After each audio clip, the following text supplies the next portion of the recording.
আজকের দিনটা ছিল অনেক স্পেশাল। সকাল সকাল ঘুম থেকে উঠে আমি, মেয়ে, ভাই চলে গেলাম বাজারে। আর এই যে দেখলাম কেকের দোকানটা নতুন হয়েছে। ভিতরে ঢুকে দেখি ওয়াও ওয়াও কেক চারিদিকে। আমি তো যেটা দেখছি সেটাই পছন্দ হয়ে যাচ্ছে।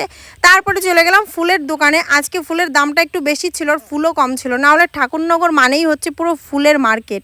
জানো তো, আমরা যারা ঠাকুরনগরে থাকি আমাদের সব কিছুর অভাব হতে পারে, কিন্তু ফুলের অভাব কখনোই হবে না। যে কোনো ছোটোখাটো অনুষ্ঠান যা বলো, আমরা অনেকটা ফুল দিয়ে ইচ্ছে খুশি ডেকোরেশন করতে পারি। তার কারণ এখানে ফুলের দাম খুবই কম। আর এই দেখো, আমার বোনের জন্মদিন ছিল আজকে, যেটা কথায় কথায় বলাই হলো না। ওকে দিলাম একটা সারপ্রাইজ পার্টি, আর দেখো কিভাবে কিভাবে মাখাচ্ছে। আসলে কি জানো তো, আমরা যখন বান্ধবী ছিলাম আমরাও কিন্তু এমন করতাম, এর থেকেও বেশি মজা করতাম। আমিও সেই সঙ্গে বোনের সঙ্গে একটু মজা করে নিলাম। তারপরে ওকে একটা গিফট দিলাম। এটা পুজো আর বার্থডে একসঙ্গে, যেহেতু পুজোর কাছাকাছি বার্থডে, তাই আর আলাদা করে গিফট হবে না। এটা ওর ব্যাড লাক, আমার না। তারপরে বিরিয়ানি খেয়ে সোজা বাড়ি চলে আসলাম।